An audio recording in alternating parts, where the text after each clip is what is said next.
Phill Mashabane designed a memorial museum for him that now still stands out in Orlando West. Let's say good morning to Phill from Mashabane Rose Architects. He's the co-founder of that. Hello, Phill. I appreciate your time so early on a cold Thursday morning. We look back to 46 years ago. How did you even begin to construct a venue and a building to remember Hector Pieterson by? Where did you begin that process? Yeah, the process, how it began, Gareth, was that the site was already identified as the most visited site where some Transnet containers were made available by Transnet, wherein exhibition was done, temporary exhibition, which showcased the student activities of 1976. We took it upon ourselves to do an infrastructure proposal of how that place can be developed so that it should keep safe anybody who visits it. Now, the site itself was traversed by a number of roads opposite the Catholic Church and the school and Uncle Tom's Hall. And of course, as I say, it was initiated by my office. You know, when we found a moment of twiddling our fingers, we said, let's identify the sites that need attention from the city of Johannesburg. And we put a proposal together and we sent it over to the city, and the city shared it with other stakeholders who saw it necessary to establish that site. And we ultimately became the architects on the project, yes. And so when it came to putting it together, what was the reaction from the community at the time? As I imagine there was quite a few people who would have had very different ideas of how to mark June 16th and how to remember Hector Pieterson by. Did you get much kickback from anyone in the industry or residents in the area? No, what happened is that we established a Soweto Heritage Trust, which became the mouthpiece of various voices within Soweto to commemorate the site itself. And we consulted with a number of stakeholders. And of course, it had a full support of the community around there and around Soweto and around those who were interested in it. So all these years later, we're going on for half a century, aren't we? Exactly 46 years. Phill, do you think it still resonates with the older generation? I say that respectfully. And do you think the youth of our country understand when they go there, they get the full idea, the full scale of the importance of that site and of that building? Or do you think it's lost on the youth of today? No, it has not lost anything, even to the youth and the adults. You know, currently that project itself and the history, it's used largely by universities as their case study of what happened, of how things that happened in a community can influence the built environment. And we still get adults who go there, and of course people who experienced 1976 and even before, who feel that, yes, our history needs to be written in one way or the other. If it's not in books, it cannot only reside in the memory of people, but it should be demonstrated in buildings in that way. When you go back to the site these days, Phill, and obviously it's world-renowned, do you walk back in as the architect all these years later and think, sure, I should have done this a little bit differently, if only we had more time, more money, we could have done that better?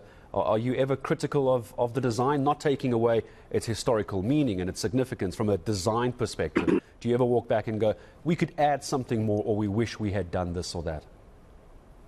No, there are no regrets. You know, perhaps it's the ethos of my office. Whenever we contemplate or initiate a project, of course, we give room for any alterations or additions, but we put our best foot forward for the ultimate story. That's a building that tells the story, and anything that is going to be added to that is going to remove certain aspects of the legitimacy of the story. The building was, you know, we designed the building from the content, telling the story, so the building itself tells its own story. So any alterations or additions that would have been contemplated by any other person, but not by us, we have reached a point whereby we say the story is told once. And if you change the story, then you're changing the history. I couldn't agree more. If you were to go back there now, where does Phill Mashabane stand? Where's the one part of the entire venue where you find yourself standing, whether it's a sunset giving you a solemn moment to think about 46 years ago? Is it perhaps just a particular angle, a particular picture, a quote? Where does Phill Mashabane go first when he goes to go to his building that he created? Yeah, firstly, I've visited the building at all times of the day. I'm talking about all times, morning, midday, and afternoon, just to get the same, to establish, do I feel the same at every moment? Yes, I do feel the same, but most importantly, it's the mornings, mornings and evenings, which are so impactful when you visit the site, because if you've experienced 1976, or you've read the story, or you've been told the story, then you can, in your mind, you can picture the students in that morning, on what program they had and what the aftermath was in the evening. And then the building represents that in all its shades of the day. And I'll leave this as a last question, just to get your thoughts, because it is Youth Day, of course, and you've etched that now very much into the ground of South Africa with the Hector Pieterson Memorial. What do you make of Youth Day? Are you concerned it's losing its messaging? Do you think that there is reason for the youth to feel hopeless today? That's more of a political question than more about your building, but I'd like to get your thoughts. You were so involved, weren't you? Yes.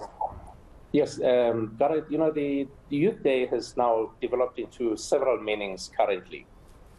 The youth of 1976 see it differently, and the youth of today is just kind of a party day because they don't have the supporting information and the feelings of 1976. So people go partying, people go doing all sorts of things on this day. But however, commemoration doesn't mean that you need to reflect and be part of the set day on the day when it happened. We need to grow beyond that and create an environment whereby we can relive the moment, but with a brighter future. So Youth Day, it's commemorated differently by different people, and of course, it's within their rights and due to their interpretation. But it has not lost the meaning.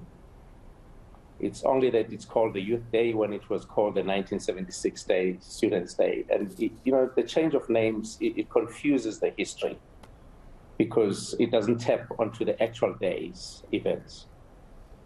To honor the youth who gave their lives in the struggle for freedom and democracy. That's the one part of the museum that will always stand out for me. Beautiful structure, the entire building. And Phill, I really want to say thank you for taking time to speak to us on a very cold Thursday morning this Youth Day. Phill Mashabane, the man, one of the co-founders behind the Hector Pieterson Memorial Museum.